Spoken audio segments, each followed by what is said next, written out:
शादी टूटने की कगार पर पहुंची है तो क्या करें? शादी टूटने की कगार पर पहुंची है तो शादी को बचाना एक चुनौतीपूर्ण और जटिल प्रक्रिया हो जाती है। इसके लिए समर्पण, खुला संचार, सहानुभूति और उन मुद्दों को संबोधित करने की इच्छा की आवश्यकता होनी चाहिए जिनके कारण रिश्ते में समस्याएं पैदा हुई हैं। आज की वीडियो बहुत ही महत्वपूर्ण होने वाली है, इसलिए अंत तक जरूर सुनिएगा। आगे मैं विभिन्न रणनीतियों और दृष्टिकोणों की रूपरेखा तैयार करूंगी जो शादी बचाने की संभावनाओं को बेहतर बनाने में मददगार हो सकते हैं। ध्यान रखें कि प्रत्येक स्थिति अद्वितीय है और ये सभी रणनीतियां हर रिश्ते पर लागू नहीं हो सकती हैं। इसमें दर्शाए गए दृष्टिकोण विचार करने योग्य विभिन्न विकल्पों के साथ एक व्यापक मार्गदर्शिका प्रदान करता है। शुरू करने से पहले हमारी अगली वीडियो के साथ अपडेट रहने के लिए सब्सक्राइब करके बेल आइकन को जरूर दबा दीजिए और यदि आपको विषय दिलचस्प लगे तो इस वीडियो को लाइक शेयर करना न भूलें। देरी ना करते हुए अब शुरू करें। संचार एक कुंजी है। विवाह बचाने का सबसे महत्वपूर्ण पहलुओं में से एक प्रभावी संचार है। जोड़ों को अपनी भावनाओं, विचारों और चिंताओं को खुलकर और ईमानदारी से व्यक्त करने की आवश्यकता है। इसमें सक्रिय रूप से सुनना और एक दूसरे के दृष्टिकोण के प्रति सहानुभूति दिखाना आवश्यक है। दोषारोपण और आलोचना से बचना और इसके बजाय भावनाओं और जरूरतों को व्यक्त करने पर ध्यान केंद्रित करना परिणाम योग्य संवाद के लिए एक सुरक्षित स्थान बना सकता है। विश्वास का पुनर्निर्माण करना। अगर विश्वास को नुकसान पहुंचा है तो उसे दोबारा बनाना जरूरी है। विश्वास निर्माण के लिए निरंतरता, पारदर्शिता और वादों को पूरा करने की प्रतिबद्धता की आवश्यकता होती है। इसमें समय और धैर्य लग सकता है, लेकिन विश्वसनीयता प्रदर्शित करने से धीरे धीरे विश्वास फिर से पैदा हो सकता है। एक साथ क्वालिटी टाइम बिताना। व्यस्त जीवन और दिनचर्या के बीच जोड़े अनजाने में दूर हो सकते हैं। एक साथ गुणवत्तापूर्ण समय बिताने, साझा शौक पूरा करने और नए सकारात्मक अनुभव बनाने का सचेत प्रयास करके दूरी को धीरे धीरे कम किया जा सकता है। प्रोफेशनल व्यक्ति से सलाह ले। कभी कभी केवल संचार ही पर्याप्त नहीं हो सकता है। एक पेशेवर विवाह परामर्शदाता या चिकित्सक का मार्गदर्शन लेने से वस्तुनिष्ठ परिप्रेक्ष्य और संरचित सहायता मिल सकती है। एक चिकित्सक बातचीत की सुविधा प्रदान कर सकता है, संचार तकनीक सिखा सकता है और उन गहरे मुद्दों की पहचान करने में मदद कर सकता है जो वैवाहिक समस्याओं में योगदान दे सकते हैं। अंतर्निहित मुद्दों का पता करें। अक्सर सतही स्तर के संघर्ष गहरी जड़ों वाले मुद्दों के लक्षण होते हैं। दोनों साझेदारों को अपनी व्यक्तिगत भावनाओं, पिछले दुखों और व्यक्तिगत विकास का पता लगाने के लिए तैयार रहना चाहिए। इन अंतर्निहित कारकों को समझने से विवाह के भीतर अधिक आत्म जागरूकता और आपसी समझ पैदा हो सकती है। परिवर्तन और विकास के लिए प्रतिबद्ध रहे। विवाह को बचाने के लिए दोनों साझेदारों को व्यक्तिगत विकास और सकारात्मक बदलाव के लिए प्रतिबद्ध होना आवश्यक है। इसमें हानिकारक पैटर्न को तोड़ना, स्वस्थ व्यवहार अपनाना और बदलाव के लिए खुला रहना शामिल हो सकता है। स्वीकार करें और माफी मांगें। गलतियों को स्वीकार करना और ईमानदारी से माफी मांगना महत्वपूर्ण है। दोनों साझेदारों को संघर्षों में अपनी भूमिका स्वीकार करने और अपने कार्यों की जिम्मेदारी लेने के लिए तैयार रहना चाहिए, वरना शादी तो टूट जाएगी। बचाने की कोई जरूरत ही नहीं है। सहानुभूति और समझ का अभ्यास करें। किसी भी रिश्ते में सहानुभूति महत्वपूर्ण है।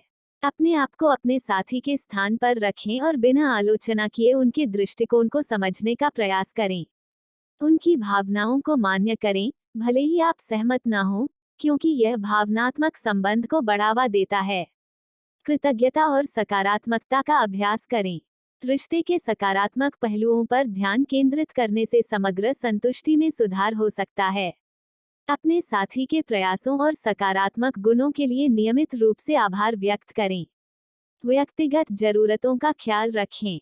अक्सर जब लोग अपनी व्यक्तिगत जरूरतों की उपेक्षा करते हैं, तो इससे विवाह में तनाव आ सकता है। दोनों भागीदारों को आत्म देखभाल को प्राथमिकता देनी चाहिए और यह सुनिश्चित करना चाहिए कि उनकी भावनात्मक, शारीरिक और मानसिक जरूरतें पूरी हों। यथार्थवादी अपेक्षाएं निर्धारित करें। अवास्तविक उम्मीदें निराशा और नाराजगी का कारण बन सकती हैं।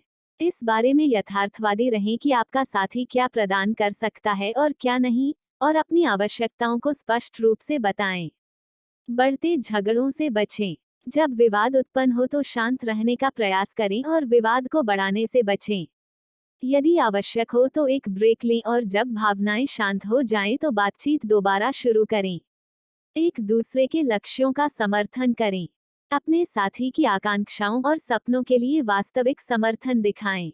एक दूसरे के व्यक्तिगत विकास को प्रोत्साहित करें और उपलब्धियों का एक साथ जश्न मनाएं। अंतरंगता और रोमांस को फिर से खोजें। मुझसे नहीं होता है, इसको बंद करें। विवाह में अंतरंगता और रोमांस महत्वपूर्ण भूमिका निभाते हैं। शारीरिक और भावनात्मक रूप से फिर से जुड़ने के लिए समय निकालें और चिंगारी को जीवित रखने का प्रयास करें। समाधान पर ध्यान दें, दोषारोपण पर नहीं। दोषारोपण का खेल खेलने के बजाय मौजूदा मुद्दों का समाधान खोजने के लिए मिलकर काम करें। सहयोग पर ध्यान केंद्र। मित्रों और परिवार से सहायता लें। चुनौतीपूर्ण समय के दौरान अपने समर्थन नेटवर्क का सहारा लें। मित्र और परिवार बहुमूल्य सलाह, परिप्रेक्ष्य और भावनात्मक समर्थन प्रदान कर सकते हैं। ऑनलाइन संसाधनों का उपयोग करें। ऐसे कई ऑनलाइन प्लेटफॉर्म, फोरम और लेख हैं जो जोड़ों को उनके विवाह में कठिन समय से निपटने में मदद करने के लिए समर्पित हैं। अतिरिक्त जानकारी और मार्गदर्शन के लिए इन संसाधनों का उपयोग करें। धैर्य और दृढ़ता का अभ्यास करें। शादी को बचाने में समय और मेहनत लगती है। प्रक्रिया के साथ धैर्य रखें और लगे रहें, भले ही यह चुनौतीपूर्ण लगे। प्रेम भाषाओं पर विचार करें। एक दूसरे की प्रेम भाषाओं के बारे में जानें और उन तरीकों से प्यार व्यक्त करने का प्रयास करें जो आपके साथी के साथ मेल खाते हों। नाराजगी छोड़ें। पुरानी नाराजगी को मन में रखना प्रगति में बाधा बन सकता है। क्षमा करने और शिकायतों को दूर करने पर काम करें। नई परंपराएं स्थापित करें। अपने बंधन को मजबूत करने और सकारात्मक साझा अनुभव बनाने के लिए नए मूल्य मान्यता या परंपराएं स्थापित करें। अच्छे समय को याद रखें। उन सुखद यादों पर विचार करें जो आपने एक साथ साझा की हैं। अपने आप को उस प्यार और खुशी की याद दिलाएं जो आपने एक बार एक दूसरे के लिए महसूस किया था। रिश्ते का नियमित रूप से मूल्यांकन करें। अपनी शादी की स्थिति का आकलन करने और आवश्यक समायोजन करने के लिए समय समय पर चेक इन शेड्यूल करें। विवाह रिट्रीट पर विचार करें। एक विवाह रिट्रीट जोड़ों को एक सहायक वातावरण में अपने रिश्ते पर काम करने के लिए एक केंद्रित और गहन अनुभव प्रदान कर सकता है। बाहरी प्रभावों से बचें। बाहरी कारकों, जैसे दूसरों की राय या सामाजिक मानदंडों को अपने विवाह के भाग्य को निर्धारित न करने दें। इस बात पर ध्यान दें कि आप दोनों के लिए सबसे अच्छा क्या है। हास्य और मनोरंजन बनाए रखें। हास्य तनावपूर्ण स्थितियों को दूर कर सकता है और रिश्ते में खुशी ला सकता है। अपनी बातचीत में चंचलता का भाव जीवित रखें। भूमिकाओं और जिम्मेदारियों का पुनर्मूल्यांकन करें। निष्पक्ष और संतुलित साझेदारी सुनिश्चित करने के लिए घरेलू जिम्मेदारियों और भूमिकाओं पर चर्चा और पुनर्वितरण करें। समझौता करने के लिए तैयार रहें। एक वैवाहिक जीवन में अनबन हो ही जाती है। इसमें बीच का रास्ता खोजने और कुछ मुद्दों पर समझौता करने के लिए तैयार रहें। विनाशकारी व्यवहार से बचें। मादक द्रव्यों के सेवन, बेवफाई और अपमानजनक व्यवहार को प्रोफेशनल व्यक्ति की मदद से संबोधित और हल किया जा सकता है। व्यक्तिगत पहचान का पोषण। विवाह के बाद व्यक्तिगत पहचान बनाए रखना हर एक व्यक्ति का व्यक्तिगत विकास और आत्म संतुष्टि के लिए आवश्यक है। इसमें दोनों को एक दूसरे की सहारा बनना चाहिए। आत्म सुधार पर ध्यान दें। आत्म सुधार में संलग्न होने से आत्मसम्मान और समग्र खुशी में वृद्धि करके विवाह पर सकारात्मक प्रभाव पड़ सकता है। संघर्ष समाधान कौशल सीखें। असहमतियों को रचनात्मक ढंग से संबोधित करने के लिए स्वस्थ संघर्ष समाधान तकनीकों का विकास करें। भावनात्मक रूप से पुनः जुड़ें। एक दूसरे के साथ भावनाओं और अनुभवों को साझा करके भावनात्मक रूप से फिर से जुड़ने का प्रयास करें।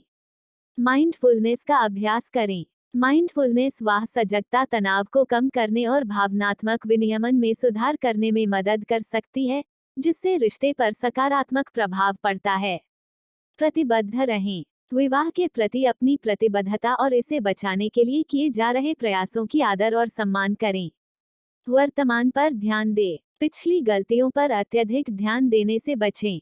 इसके बजाय एक साथ बेहतर वर्तमान और भविष्य बनाने पर ध्यान केंद्रित करें। तर्क वितर्क से विराम लें। यदि कोई बहस बहुत तीखी हो जाए तो बातचीत जारी रखने से पहले शांत होने के लिए एक ब्रेक लें। ऐसी बहस को किसी भी तरह कोई भी बहाना ढूंढ के बचना आवश्यक है। डेट नाइट्स की योजना बनाएं। रोमांस और अंतरंगता को बढ़ावा देने के लिए अधिक मात्रा में डेट नाइट शेड्यूल करें। अंत में विवाह को बचाने के लिए समर्पण, प्रयास और चुनौतियों से निपटने की सच्ची इच्छा की आवश्यकता होती है। ऊपर उल्लिखित रणनीतियों में खुले संचार और सहानुभूति से लेकर पेशेवर मदद लेने और आत्म सुधार तक दृष्टिकोण की एक विस्तृत श्रृंखला की आवश्यकता है। प्रत्येक विवाह अद्वितीय होता है, इसलिए इन रणनीतियों को अपनी विशिष्ट परिस्थितियों के अनुसार ढालना आवश्यक है। याद रखें, इस प्रक्रिया के दौरान दोस्तों, परिवार या पेशेवरों से सहायता लेना ठीक है। धैर्य, दृढ़ता और परिवर्तन के प्रति साझा प्रतिबद्धता के साथ कई विवाहों को बचाया और मजबूत किया जा सकता है। प्लीज इस चैनल को सब्सक्राइब करिएगा। अगर वीडियो अच्छा लगा हो तो लाइक शेयर करना ना भूले। ये वीडियो देखने और सुनने के लिए धन्यवाद। अगले वीडियो में मिलेंगे। आपकी हर पल शुभ रहे। नमस्कार।